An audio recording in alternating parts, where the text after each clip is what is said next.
கன்னி ராசி கன்னி லக்னக்காரங்க உங்களுக்கும் ரொம்ப நல்லா இருக்குது.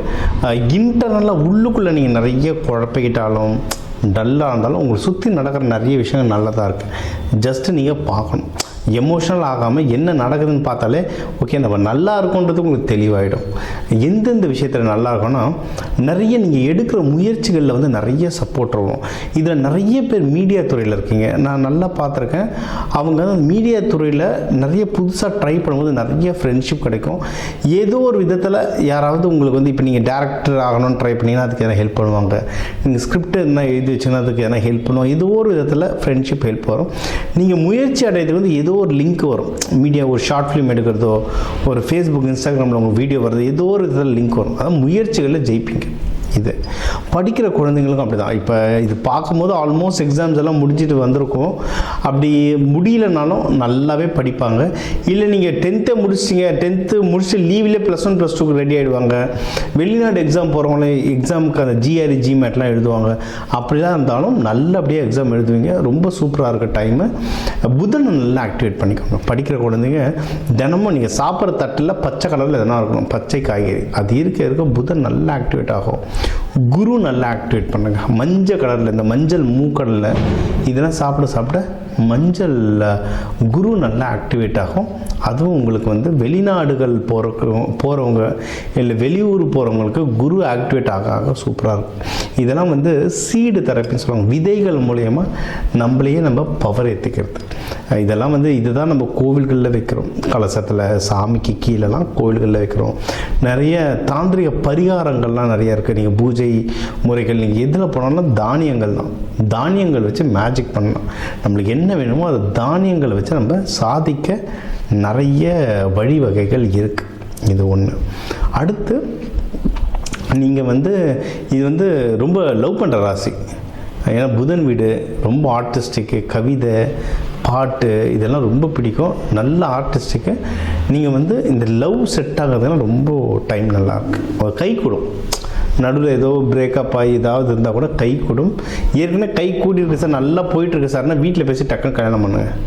ஏன்னா கல்யாணத்துக்கான விண்டோ நல்லா இருக்குது.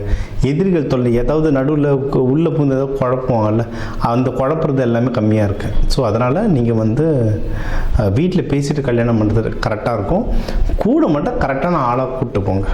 ஏன்னா நடுவில் வந்து யாராவது தேவையில்லாமல் பேசி குழப்பிடக்கூடாது. அதனால் கரெக்டான ஆளாக கூட கூப்பிட்டு போயிட்டீங்கன்னா ஜெயிக்கிறதுக்கு வந்து ரொம்ப அதிகமாகவே வாய்ப்பு இருக்குது. நீங்கள் எதனா இன்வெஸ்ட்மெண்ட் பண்ணணும் அப்படின்னா தாராளமாக பண்ணலாங்க.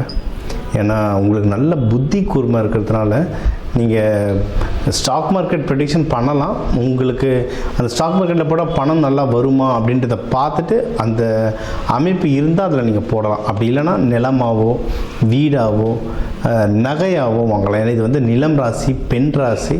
ஸோ நகை வாங்குறது, வீடு வாங்குறது இவங்களுக்கு வந்து டிஃபால்ட்டாகவே பிடிக்கும். ஜென்ஸாக இருந்தால் கூட இந்த ராசி அமைப்பு அவங்களுக்குள்ளே வேலை செய்யும். ஸோ அந்த மாதிரி நீங்கள் கோல்டு இன்வெஸ்ட்மெண்ட், லேண்ட் இன்வெஸ்ட்மெண்ட் பண்ணலாம். இதுலேயும் நீங்கள் வளர்கிறதுக்கு வந்து அதிகமான வாய்ப்புகள் இருக்குது. யாராவது தொழில் பண்ணிகிட்ருக்கீங்கன்னா அந்த தொழில் நல்ல முன்னேற்றங்கள் கொடுக்கும். நிறைய தொழிலில் வந்து சரியான முன்னேற்றங்கள் வரும். வெளிநாடுக்கு தொழிலில் இப்போ சில பேர் வந்து ஸ்டார்ட் அப்லாம் வேலை செய்வீங்க. அவங்களுக்கு வந்து ஷேர்ஸ்லாம் தருவாங்க. அதுவும் ஒரு விதமான தொழில் தான். நீங்கள் அது வெளிநாடு என்ன எக்ஸ்பேண்ட் பண்ண போது, இல்லை வெளிநாட்டில் பிரான்ச் இருக்க ட்ரை பண்ணிங்கன்னா ட்ரை பண்ணலாம். வெளிநாடு போகிறதுக்கு வந்து நிறைய அமைப்புகள் இருக்குது. தாராளமாக ட்ரை பண்ணலாம். நீங்கள் பண்ணுற பிஸ்னஸில் வந்து நல்லாவே ப்ராஃபிட் வரும். சூப்பராக ப்ராஃபிட் வரும். அது என்னென்னா தூக்கம் டிஸ்டர்ப் ஆகும். இப்போதைக்கு கன்னி ராசியில் வந்து தூக்கம் கிடைக்காம தான் ரொம்ப அவஸ்தைப்படுவீங்க. ஜென்ரலாக டைமுக்கு வந்து நீங்கள் படுக்கிற மாதிரி அமைப்பு வராது. வேலைன்னு ஓடிக்கிட்டே இருக்க மாதிரி இருக்கும். அப்படி அமைப்பு கிடைச்சாலும் புரண்டு படுத்துட்டுருவீங்க. ஒரு நிம்மதியான தூக்கம் வராது.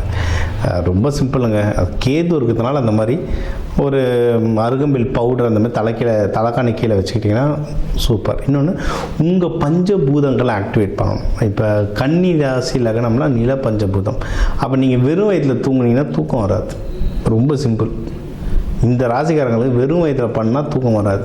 அட்லீஸ்ட் ஏதாவது ஒரு வாழைப்பழம் சாப்பிட்டு பாலாவது குடிச்சு படுத்தால் தான் உங்கள் வயிற்றில் கொஞ்சம் ஈரம் வந்தால் தான் தூக்கம் வரும் உங்களுக்கு. நில ராசி, அதனால் உங்கள் நிலம் பஞ்சபூதம், சாப்பாடு தான் நல்ல பஞ்சபூதம்.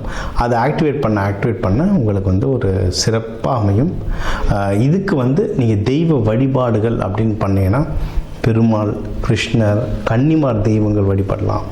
இப்போ சித்ரா பௌர்ணமி வர்றதுனால அம்பாளுக்கு நெய்வேத்தியம் படைக்கலாங்க. நிறைய பேர் அபிஷேகம் நிறைய விதங்கள் இருக்குது. இந்த கன்னிராசி லக்னக்காரங்க நெய்வேத்தியம், ஏன்னா நம்ம நிலராசின்னு சொல்கிறோம், நெய்வேத்தியம் படைக்கிறது ரொம்ப நல்லது. சித்ரா பௌர்ணமிக்கெலாம் சித்தர்மார்கள் அங்கெல்லாம் அன்னதானம் கொடுக்கலாம். எங்கே இருக்கிற ஜீவசமாதிகளும் நீங்கள் பார்த்தீங்கன்னா சித்ரா பௌர்ணமி டைமில் அன்னதானம் கொடுத்துக்கிட்டே இருப்பாங்க.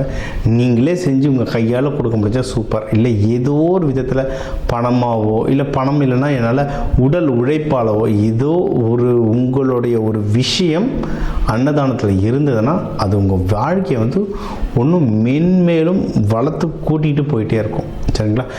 யாராவது ஹஸ்பண்ட் ஒய்ஃப்குள்ளலாம் சின்ன ஏதாவது ஒரு கேப் இருக்க மாதிரி இருக்குது, மன கஷ்டம் இருக்குன்னா ஒன்றும் இல்லை, யோசிக்க ஹஸ்பண்ட் ஒய்ஃபை சேர்ந்து அன்னதானம் பண்ண ஆரம்பிச்சிருங்க, விஷயம் முடிஞ்சது. சரிங்களா? ஸோ இதை நீங்கள் ட்ரை பண்ணுங்கள். இதெல்லாம் செஞ்சுட்டு வர இந்த சித்திரை மாதம் உங்களுக்கு ஒரு அழகான அமைதியான மாதமாக அமையும்.